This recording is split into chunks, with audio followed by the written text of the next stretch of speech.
Hello, I'm George Liston, CA. Welcome to Dialogue, a program that explores the world of ideas and issues in international affairs, history, and culture. The reality of climate change is fast becoming, to quote Jane Austen, a fact universally acknowledged. But even as the public and policymakers recognize the need for action, there remains some uncertainty over what causal factors should be addressed first and how factors interrelate. But even as science presses on in forging better, more precise measurement of this phenomenon, the urgency of environmental degradation requires that we move aggressively and globally to devise and encourage effective countermeasures now.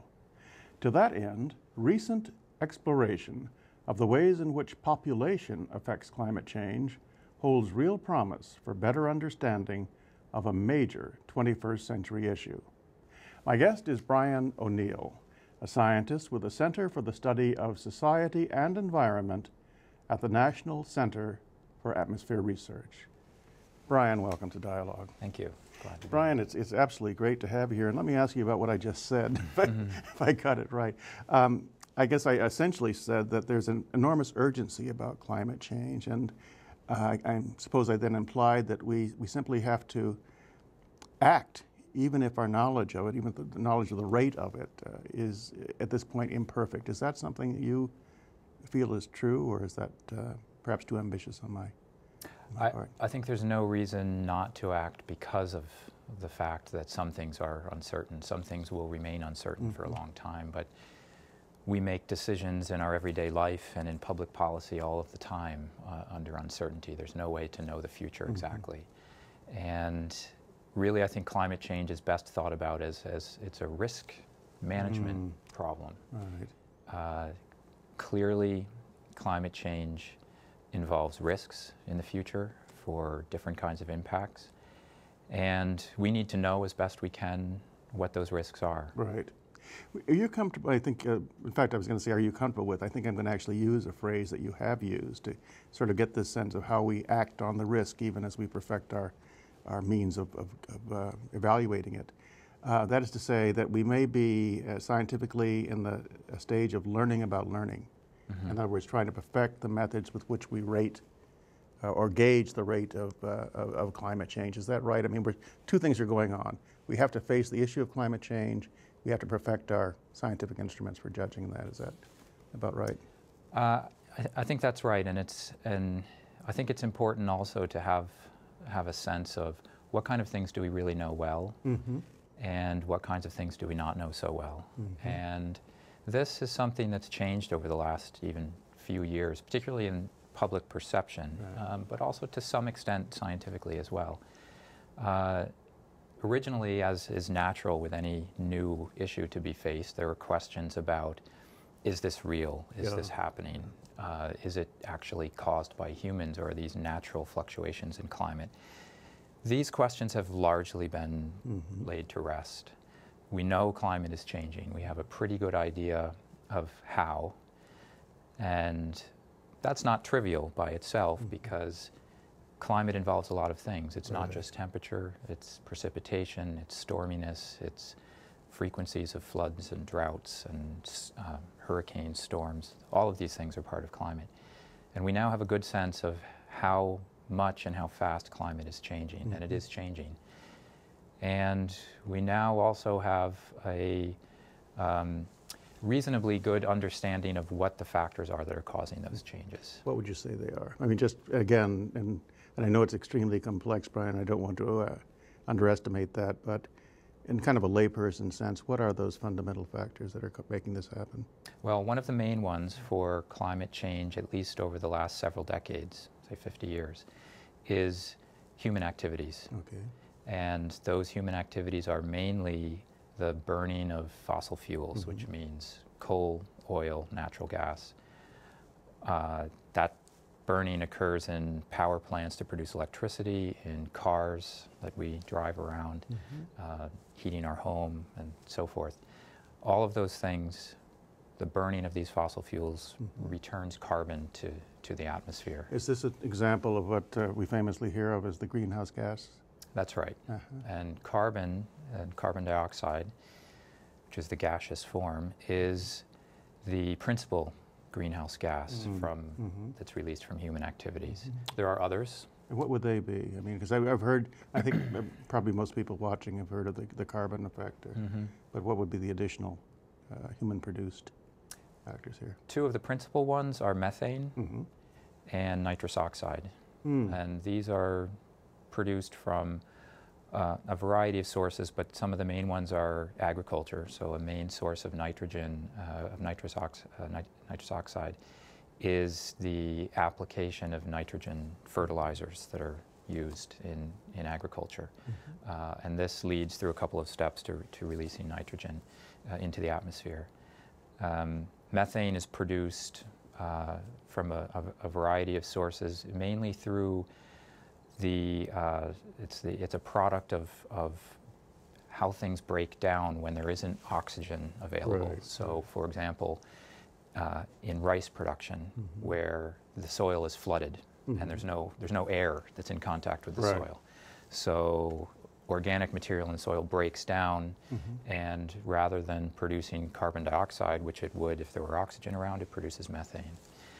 There are other sources of similar style. I hear of another one I want to ask you about, halocarbons as a group. Is that a contributing factor as well? And if so, what are they? It is, and this is a class of chemicals that there's quite a large number of them.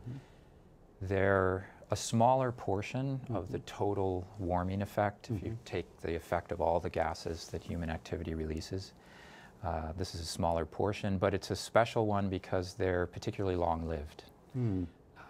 And these are gases that include those that we use in refrigeration or in air conditioners. Okay. I have a car that's beautiful but ancient that ran on Freon. At one point, would that be one of the villains? Freon is. Now this is where, one of the situations where it gets a little bit tricky because of a connection to ozone depletion. Okay. And ozone depletion is a separate issue, related in some ways, but generally a separate issue. And Freon, which is one of these halocarbons, was a particular form of halocarbon that used to be used in air conditioning units, that when released to the atmosphere would make its way up to the highest parts of the atmosphere, break down, and then destroy ozone.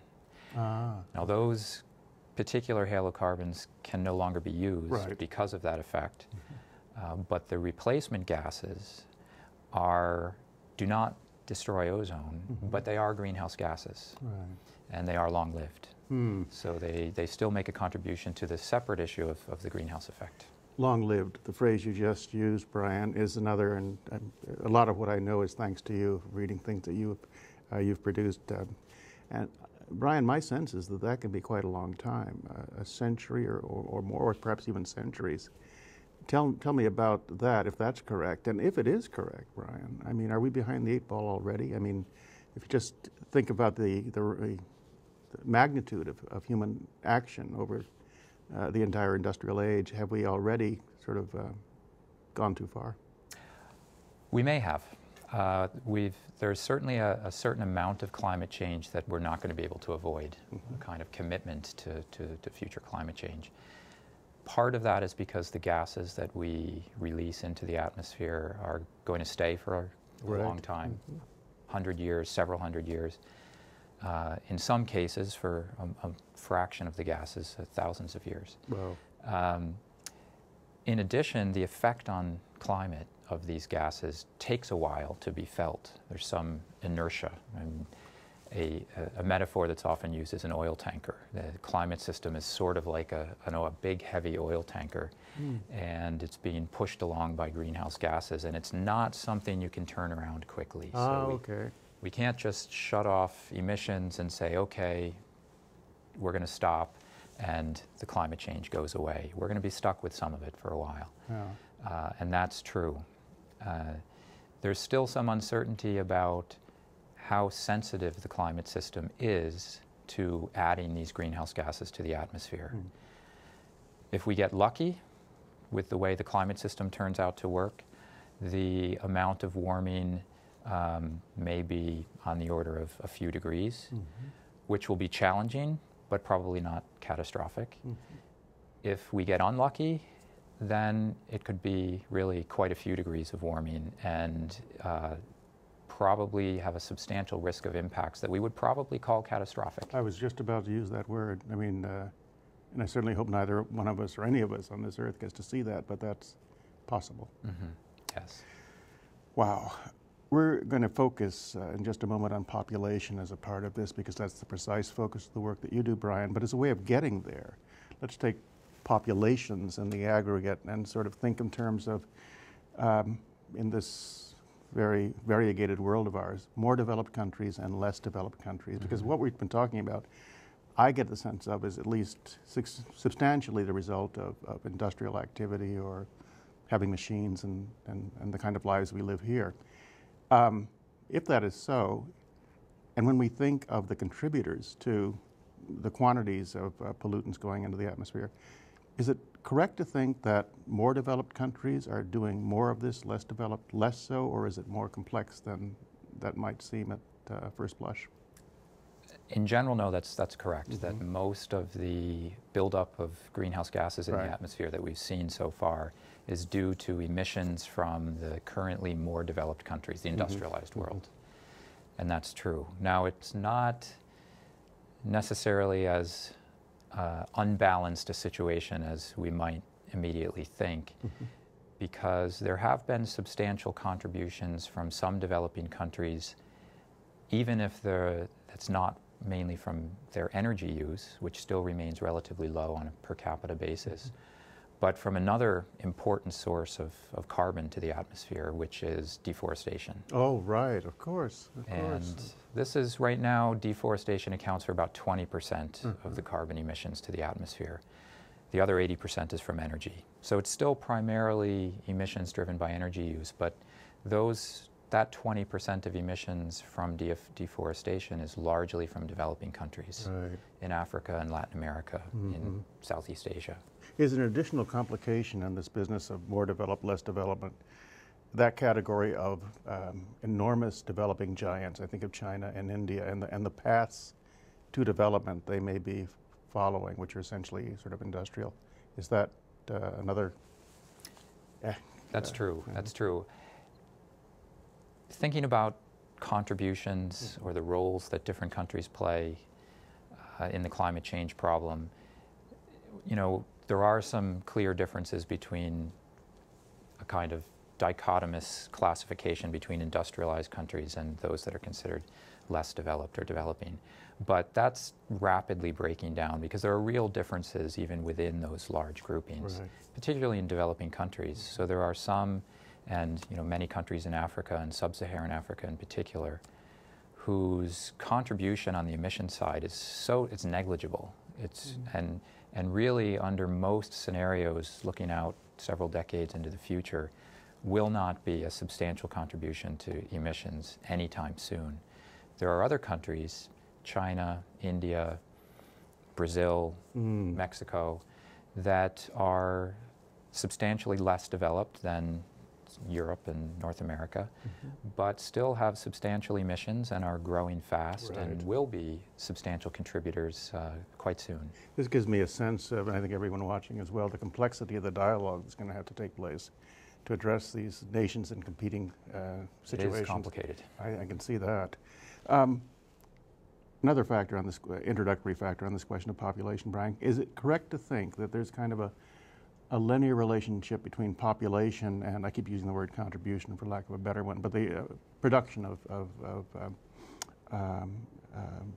pollutants, and that larger populations are more problematic than smaller ones, or is that again something that has twists, turns, and variations to it?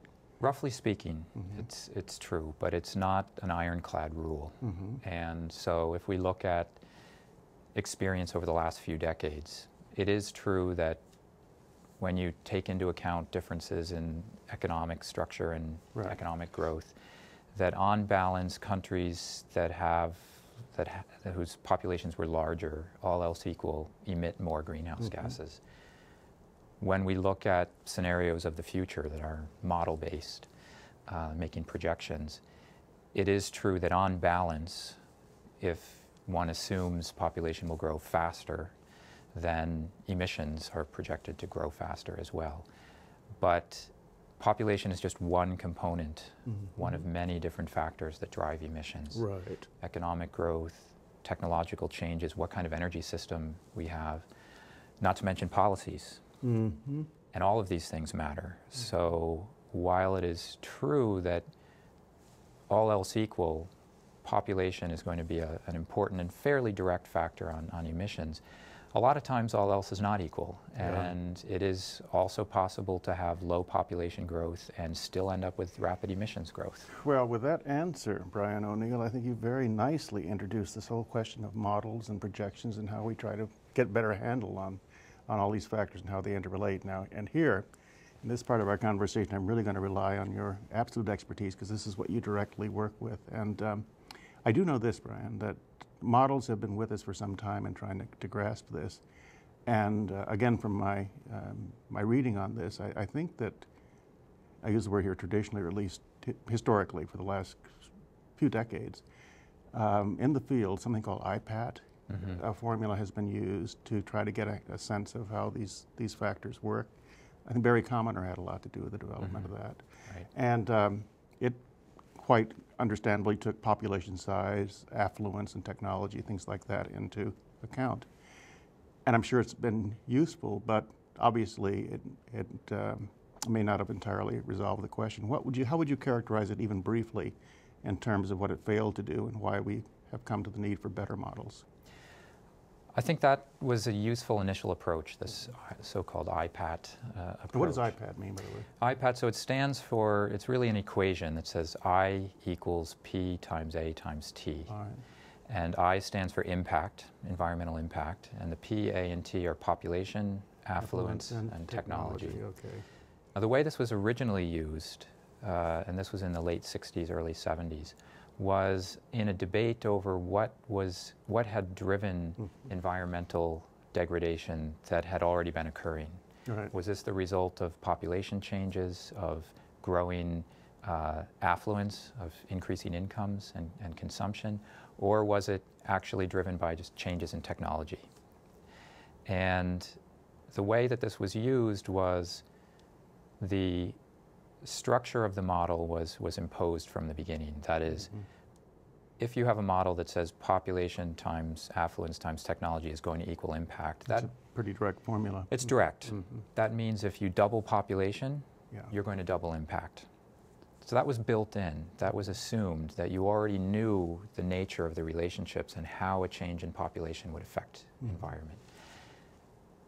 That model was then used to sort of decompose changes that had already occurred and say, well, okay, we've seen pollutants released into the environment increase by this amount over the last 30 years. Right. Let's use this model to break it down and assign blame, essentially, for that increase in pollution to these three different factors and say, which one is more to blame?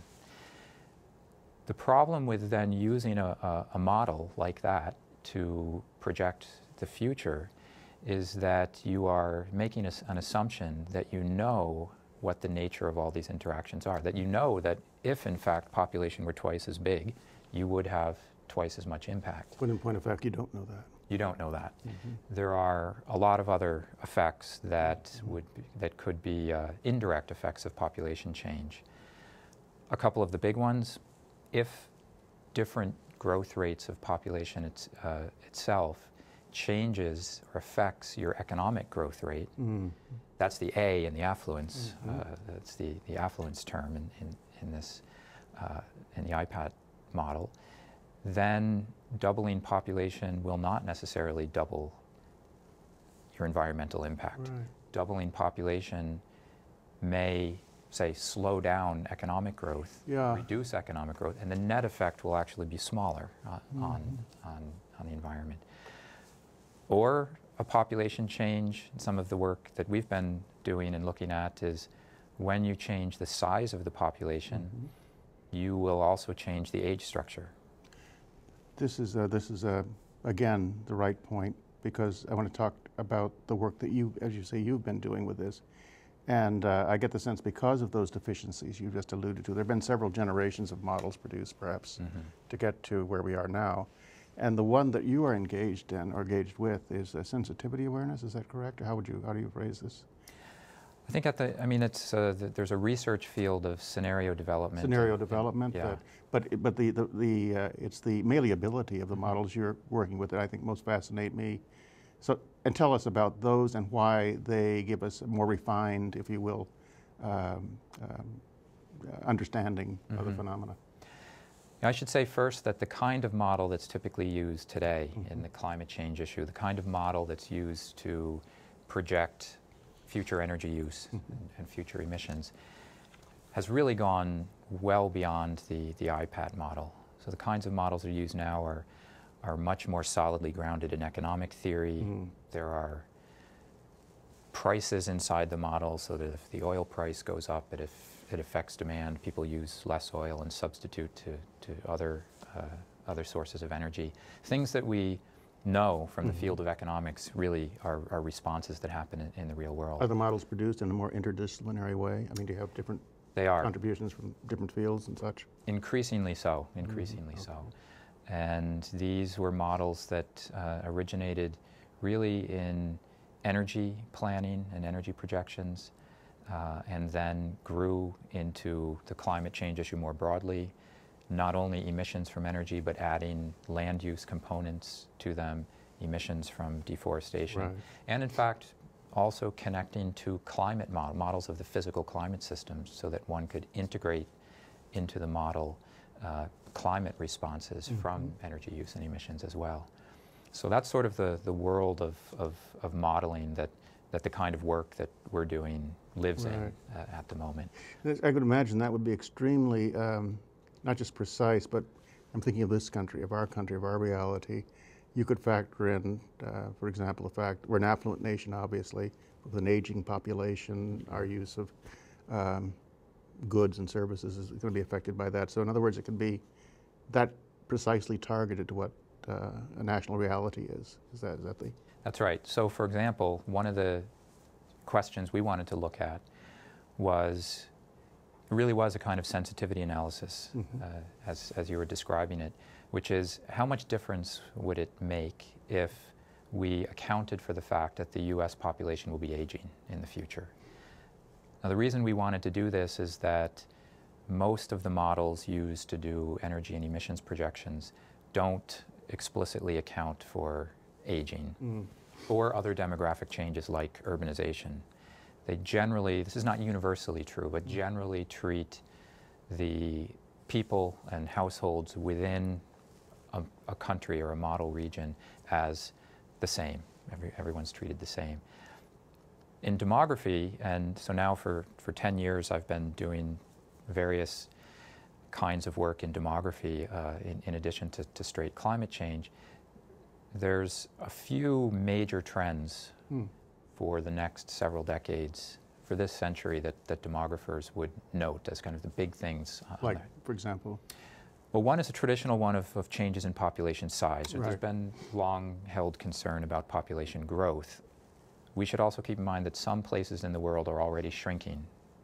The Russian population is shrinking. Very much so, yes. Many European populations will begin shrinking in the near future. So it's not just population growth, it's decline as well. The other two big ones are aging and urbanization. Every population will be aging in the future. Most already are. This is That's the third world as well? That's true, yes, yes. And it's an unavoidable consequence of declines in birth rates, which have happened nearly everywhere, certainly to a larger degree in some parts of the world than others, but in all parts of the world that decline has at least begun. About nearly half of the population today lives in countries with birth rates that are on average below 2 births per woman. That's replacement. It's a replacement level. The level that if you kept that birth rate steady, your population would remain stable. as fertility falls and birth rate falls, the population age structure naturally shifts towards fewer children and more older people. And we wanted to look at the question of, okay, that sounds like a pretty big trend, and we're not taking this into account in our climate scenarios, should we? So we looked at the US, did some modifications to a model to be able to incorporate aging. And what we found is that our results showed that US emissions, say by the middle of this century, 50 years from now, could be more than a third lower, nearly 40% lower than they otherwise would be. Because of aging? Because of aging. And, I mean, interesting. That's astounding, really. It'd be that significant. This was in a low population growth scenario because, you know, as you would expect, the more aging there is, the bigger the effect of aging would be. And you get the most aging, the slower the population grows. Because in those scenarios, fertility is the lowest. So in a kind of medium, best guess, middle of the road population projection, the effect was a bit smaller for the US. Because the US is really not one of the most rapidly aging countries. But it indicated to us that this is an issue that, at least in those countries where aging will be proceeding most rapidly, it's something worth accounting for. Brian, I think the field that you are in, the work that you're doing, is very well accounted for, thanks to your fine efforts. And this is a fascinating topic, and I think you've improved our understanding on it immensely just in this conversation. I'd love to have you come back and carry this on. But I applaud this model and the sophistication of it. I think it's a tremendous tool.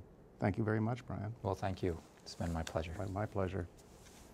And that's our program. We appreciate your comments, and you can reach us at dialogue@wilsoncenter.org. I'm George Liston, CA, and you've been watching Dialogue, a co-production of the Woodrow Wilson International Center for Scholars and MHZ Networks. Dialogue is also on the MHZ Worldview channel, which is available to public TV stations nationwide. For more information, go to www.mhzworldview.org. Please join us again right here next week, and thank you for watching this week. Brian, thank you so much. Thanks a lot. It was excellent, really. The Art of Conversation, Dialogue at the Woodrow Wilson Center, features 20 years of dialogue, distributed by the Johns Hopkins University Press, www.press.jhu.edu.